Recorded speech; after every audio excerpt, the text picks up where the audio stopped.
It's dosing and dagging, clipping and tagging, rattling, teasing, topping, flushing and sponging, scanning and lambing, shedding, bedding, redding, spotting. Morning folks, Saturday morning and it's such a lovely day. It's so good to be out. So these are the twins and we're going to later on get the shed organised. So we're just having a look. First lambs are due from next Friday onwards. So there's a few that are really shaping up that they're coming in, and we'll want to get them out and into the loose shed out of the slats. So yeah, lots to do today, lots of rubbish to shift and reorganise and try and get stuff ready for next weekend whenever the first lambs are due to hit the ground, hopefully. Right, so these are the single ladies. Oh, you rascals. Right, excuse me. Easy girls, easy, easy. So there's a few yellow ones in here which are the first to go. So again, need to get them checked out and to make sure they're doing okay. This shed's a bit, you get concussed very easily in here. Slow.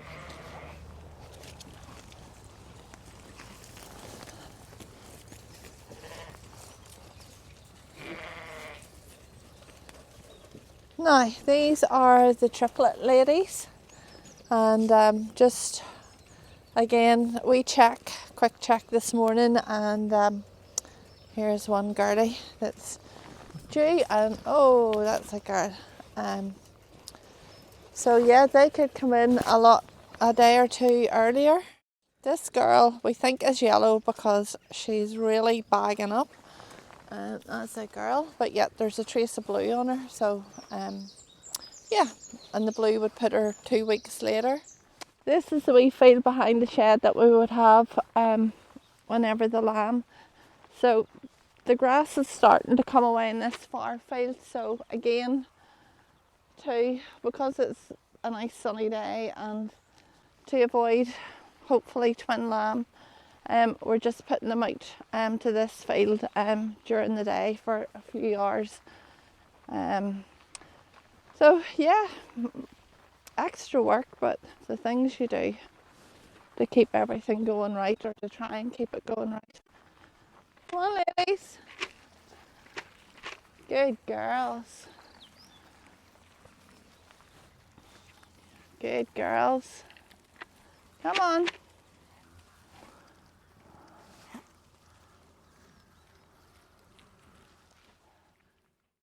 We're just washing up the buckets here, feed buckets, and getting the house ready. International's on the PTO washer, and we're giving the John Deere a bit of a hose down. I'm just going to limb a tree or two here that is over the bale clamp really, and then branches fall down over the winter and puncture the bales, so we'll trim it off, tidy it up. Now Slurry's going out everywhere at the minute.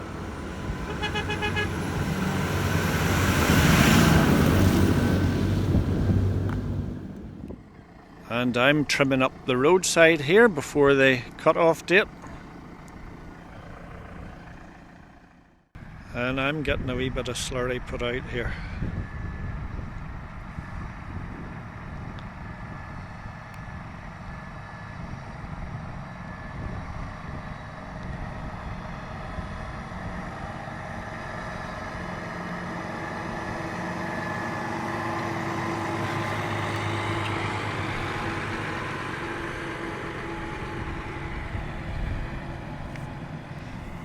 Nice wee pick of grass in this field. So there is.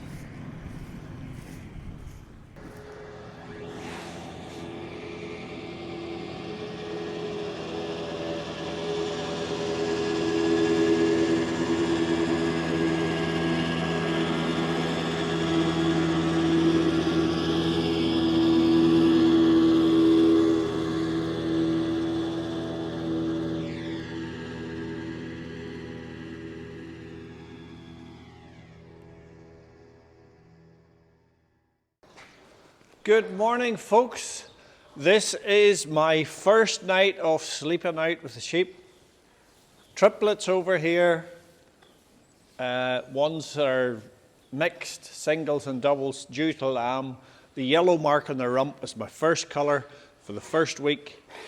Blues the second week, and so on. So, had a good night's sleep last night. For those of you who don't know what I'm playing at here, this is my mobile bed here, and I sleep out with the sheep whenever they're lambing. Now, I haven't so many this year. I've only 50 sheep this year. But in this pen here, these are all triplets. And if I have to get up from the farmhouse, get my clothes on, come downstairs, it may be raining, come across, get the shed open to check up on everything, dander about for 10 minutes and see nothing's happening, go back to bed. You have to do that 4 or 5 times a night because stuff lambs through the night, sheep lamb through the night, and you don't want, with the like of these triplets, something wrong, the first one can't be got away, and you have a whole lot of problems, dead lambs. So sleeping outside is the remedy. People say, why don't you get a camera? Because you have to be awake to see the camera is the first thing, and if you're in the house and you're waking up 5 or 6 times through the night on broken sleep, it really wearies you after 4 or 5 weeks of that. So I keep my bed outside here. This is a horse cover, what you see over the horses out in the field. They're breathable and very warm, so they are. I have 2 of those on. And then I have my electric blanket in here. There's the plug. And my duvet, my pillow. And I sleep out here. When the sheep go to lamb, usually they start pawing and scratching at the ground when the pains come on them. So that wakens me up. That's enough to waken me up.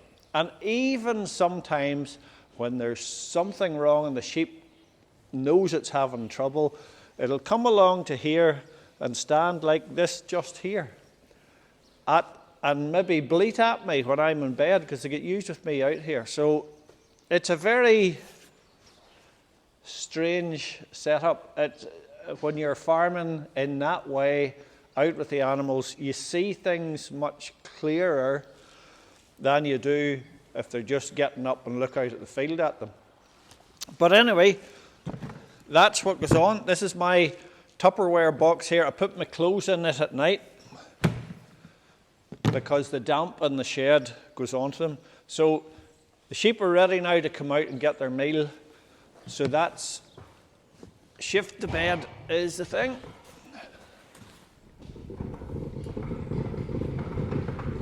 Just like the hospital ward.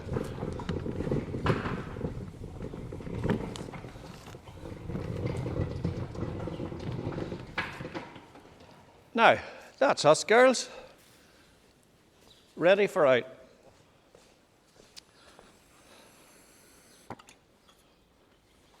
Tilly lamp gives you a very nice, mild little light, shines over the sheep, doesn't keep me awake with a bright light on, and just much more relaxing. Now, folk, that's about us for a sheep update this week, and I'm handing you over now to another Plough On project story from Kircubbin, and it's with Nicholas McMaster, Alex Brown and Reggie McMaster.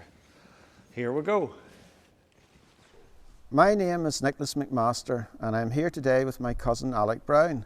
Alec and I both grew up on our parents' farms on the Ards Peninsula, Alec near Portaferry and myself near Kircubbin. We have both maintained a keen interest in the tractors and machinery that worked on our parents' farms in the 1950s, 60s and 70s. We are going to talk briefly about 2 vintage tractors that we own from that era and have with us today. My tractor is a 1969 Massey Ferguson 135. I purchased it second hand from a local man, Mr. Tom Rogan, in 2005. The tractor is largely original, apart from the power steering, which I had fitted shortly after purchase. The tractor was painted in 2005 by another local man, Mr. Alan Finlay. I use the 135 for cultivating ground for potatoes and vegetables, for planting and drilling up potatoes, and for transporting materials in a link box and tipping trailer. I also take the 135 out on tractor road runs.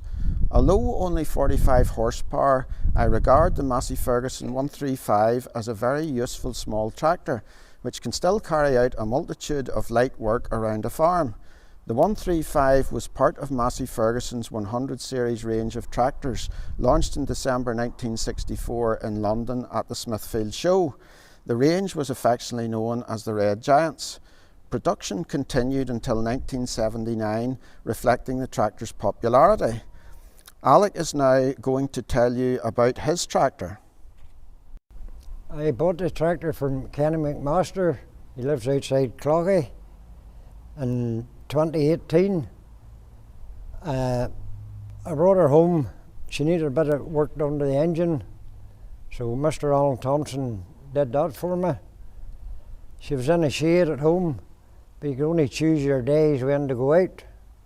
So I decided to purchase a cab. So I bought a cab from Mr. Burton, a down south cab, and Mr. Thompson, Mr. Ivan Spears fitted it for me. So it means I can go out summer, winter, anytime. You coming in for a cup of tea, folks? Yes, thank you. Right. That's you, Reggie, isn't it? What age were you then? About 13. 13. What year was that, Reggie? 61. 61. You're doing a fine looking job ploughing there. What do you think, Nicholas? Yeah, that looks very good. Where was that taken, Reggie? That was down in Jimmy Watson's, Right, in Sloan's, way down in the Vogues down at the bottom. right. And who won that class? Margaret Selby's won that class. Oh, right. And how did you do? Second, That was very good. That was very good indeed. you know, for Timmer were ploughing match. That was great to get second. Yeah. Well, there you are. Where was that photograph taken, Reggie? And the whole hell. Oh, right. Front of the house. Right. And what year was that taken now? It's 52. Right. Fifty somewhere with it. Right. Is that Granda there, the third end from the left? Oh, Right. well, Alec. Right. What do you think of that, Alec? Right. Who's that there, do you say? Don Rooney. Don Rooney, yes, remember him well. And the did Sonny Haynes, Sonny there. Yeah. On only something. There's your father. Oh. Yeah, Uncle Andy. Oh. That's right. What a shot to heaven. When was this, Reggie? I think it's about 52. 1952. That's 6 years before I was born. So, what's that? Is that a dress that girl's wearing, or what is she wearing? I think it's a rubber for setting spoja instead of a box.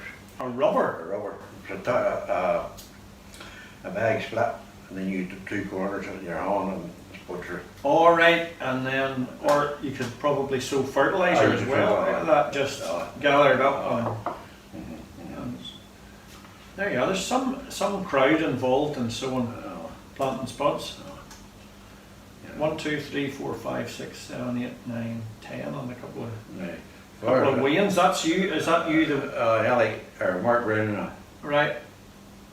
And Mark the blondie boy. I think so. By the look of it, it's black and white. Oh. There you are. There's 10 acres in that field. And they started on a Monday morning. And they came out on a Wednesday night, finished. Right, Monday, Tuesday, Wednesday. 3 days really of back-breaking work. Ground, as far as I know, Ground opened up with a tractor. And Uncle Alec and Donnie closing the 2 pair of horses. Yeah, well, see the horses are in the background there, but you can see the body of them. Yeah.